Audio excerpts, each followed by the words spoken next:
अवधूत चिंतन गुरुदेव दत्त श्री स्वामी समर्थ. स्वागत आहे तुमचं पुन्हा एका माझ्या नव्या व्हिडिओमध्ये. मी आज तुम्हाला स्वामी महाराजांना आपल्या मनातील इच्छा कशी बोलून दाखवावी, स्वामी महाराजांना आपले साकडे कसे घालावे, तेच तुम्हाला मी आज व्हिडिओमध्ये सांगणार आहे. तर व्हिडिओ पूर्णपणे पहा.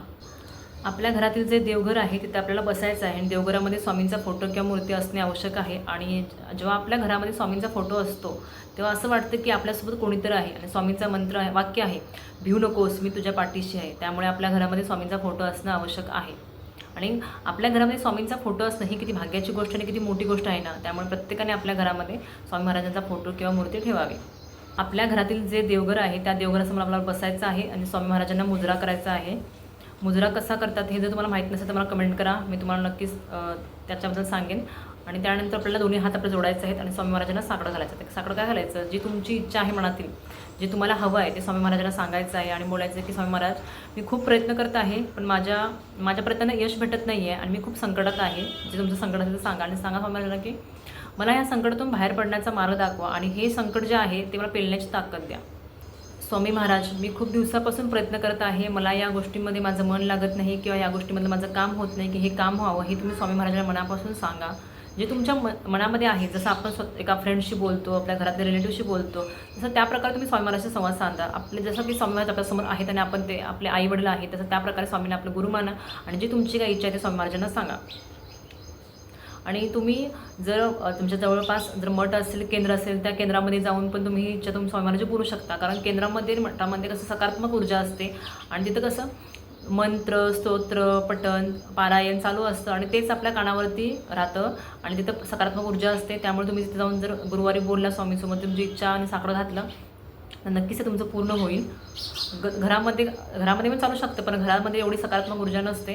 तरी तुम्ही घरामध्ये जर केलं चालेल. जवळपास तुमच्या मठ किंवा केंद्र असेल तिथे तुम्ही जाऊन करा. आपण जेव्हा देवाची कोणतीही सेवा किंवा कोणती गोष्ट करतो ती नित्यनियमाने झाली पाहिजे. अर्धवट माहिती घेऊन काही करण्यात काही अर्थ नाही आणि वेळ वाया जातो आणि ती गोष्ट पूर्ण होत नाही. त्यामुळे तुम्हाला जर कोणती सेवा करायची असेल, स्वामींना काही गोष्ट सांगायची असेल, काही करायची असेल, पूजा अर्चा काही करायची असेल, तर ती पूर्णपणे तुम्ही त्याची माहिती जाणून घ्या आणि ती नित्यनियमाने करा, तरच त्याचा तुम्हाला लाभ होईल. स्वामी महाराजांचा आवडता दिवस हा गुरुवार आहे आणि त्या दिवशी जर तुम्ही ते मठामध्ये जाऊन किंवा केंद्रामध्ये जाऊन स्वामी महाराजांसोबत बसून जर तुमची इच्छा बोलली, तुमचे जे मागणं आहे, साकडं जे सांगितलं, तर ते नक्कीच पूर्ण होईल. आणि आज ह्या चुका करू नका. रोज स्वामी महाराजांजवळ तुम्ही मागणं मागत जाऊ नका. कारण स्वामी महाराजांना सगळं तुमच्या मनात माहिती असतं. स्वामी महाराज हे परब्रह्म आहेत, पर आत्मा आहेत आणि तुमच्या मनामध्ये काय चाललं आहे, तुम्हाला काय हवं, काय नको हे स्वामींना सगळं माहिती असतं. आणि तुमची काय तळमळ चालली ह्या प्रत्येक गोष्टीकडे स्वामीचं लक्ष असतं आणि स्वामी तुम्हाला जे योग्य आहे तेच देणार. त्यामुळे रोज स्वामी महाराजांना मागणं मागत जाऊ नका. जे आहे ते एकदाच मागा, नक्की तुम्हाला स्वामी महाराज त्यातून बाहेर काढतील, त्याचं तुम्हाला नक्कीच फळ भेटेल, त्यातून तुम्हाला यश पण भेटेल. प्रयत्न करणं हे आपल्या हातामध्ये आहे. आणि जेव्हा आपल्याला वाटते की आपण एखादी गोष्ट वाईट करतोय किंवा वाईट आपल्याकडून होते, तेव्हा ती नक्की सुधारायला पाहिजेत. किंवा स्वामी महाराज सगळं पाहत असतात की आपल्या हातून काय चांगलं होतं आणि काय वाईट होतं. एवढं लक्षात ठेवा की आपल्यामुळे कुणाच्या डोळ्यामध्ये अश्रू आले नाही पाहिजे. कुणाला किती आणि काय द्यायचं हे स्वामी महाराजांना चांगलं माहिती असतं. त्यामुळे रोज साकडं किंवा मागणं मागत जाऊ नका. जी एखादी आपली आनंदाची गोष्ट आहे ती नक्कीच तुम्ही स्वामीसोबत शेअर करा. स्वामींच्या फोटोजवळ उभा राहा, स्वामीजवळ हात जोडून थांबा, बसा आणि सांगा स्वामी महाराजांना, स्वामी महाराज आज असं झालं, आज तसं झालं. तुमचं जे दुःख आहे ते पण तुम्ही स्वामी महाराजांना सांगा.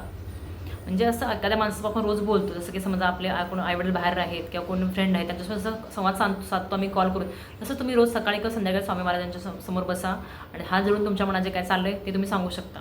म्हणजे स्वामी महाराज आज असं झालं, ही आनंदाची गोष्ट आहे किंवा हे दुःख आहे, हे दुःख तुम्ही जे तुम्हाला जे चांगलं आहे तेच तुम्हाला स्वामी महाराज देतील. तेव्हा तुम्ही रोज स्वामी महाराजांशी संवाद साधा. स्वामी तुमच्या मनात ज्या इच्छा आहेत स्वामी महाराजांना बोलून दाखवा. पण साकडं मागणं हे जेव्हा तुम्हाला मागायचं असतं ते गुरुवारी एकच दिवस मागा. पण जे तुमचं रोजचं आहे, दिनकर्म जे आहे, उपक्रम आहे रोजचा जो सांगायचा, तर तुम्ही रोज सांगू शकता. काही वेळेला काय होतं की म्हणजे खूप लोकांचे मी मेसेज पण बघितले आणि खूप लोकांचा अनुभव पण असा आहे की ते काय करतात, पारायण करतात, 2-2, 3-3 तास एका जागी बसतात, पारायण करतात. तुमचं लक्ष त्या पारायणामध्ये नसेल, तुमचं जर तुमच्या हातामध्ये जर पुस्तक ग्रंथ असेल आणि तुमचं लक्ष भलतीकडे असेल, तुम्ही जर तुमचं मन एकाग्रता नसेल, तुमच्या जर इच्छा नसेल, तुम्ही असंच बसलाय, चला हे पारायण केल्यानंतर मला हे भेटणार. जर तुम्ही म्हणते पारायण करत असाल तर कधीच पूर्ण होणार नाही, तुमची इच्छा कधीच पूर्ण होणार आहे. जर तुम्ही 2 तास बसून ती सेवा करण्यापेक्षा जर 5 मिनटं जरी स्वामींचा 108 वेळा श्री स्वामी समर्थ जप केला तरी ते पूर्ण आहे. तरी ती तुमची भक्ती स्वामींना आवडेल. 5 मिनिटाची भक्ती आहे तरी तुम्हाला स्वामी महाराजांना खूप मनापासून आवडेल. आणि त्यानंतर जर तुम्ही तारक मंत्र जरी केला 11 वेळा तरीसुद्धा ते स्वामी महाराजांना खूप मनापासून आवडेल. कारण स्वामी महाराजांना मनापासून केलेली भक्ती आवडते. काही लोक बोलतात की सेवा करायला मला टाईमच नाही आहे. 5 मिनिटं सुद्धा टाईम नाही का तुम्हाला स्वामींचा श्री स्वामी समर्थ म्हणायला? श्री स्वामी समर्थ 108 वेळा म्हणाला, तुम्हाला सुद्धा टाईम नाही आहे का? मग आपण आपण तर फोन पाहतोच, फोनवरती रील्स बघतो, हे बघतो, ते बघतो, सगळं करतो. पण त्यासाठी तुम्हाला फक्त तुमच्याकडे इच्छा वाटतं की तुम्हाला पूर्ण व्हायला, तुम्हाला वाटतं की स्वामी समर्थांचा आशीर्वाद आपल्या पाठीशी राहावा. तर तुम्ही 5 मिनिटं तुम्ही स्वामी महाराजांना देऊ शकत नाही का?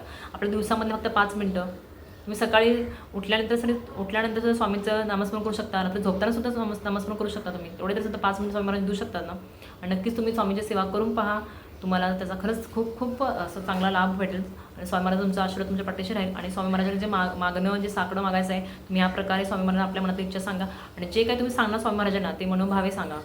उगाचच बरोबर नाही सांगायचं आणि कोणतीच सेवा बरोबर नाही करायची. आजकाल काय चाललंय, मी पारायण केलं, मला हे भेटलं, तू पारायण केलं हे बरं. म्हणजे पारायण करतात ते मनापासून करा. उगाचच नाही पारायण केलं, हे अध्याय केलं, ते अध्याय केलं. मनी नाही भावण देवा मला पाव, असं कधी झालं नाही आणि असं कधी होणारच नाही. जी काही तुम्हाला स्वामी महाराजांची सेवा करायची आहे ती मनापासून करा. श्री स्वामी समर्थ.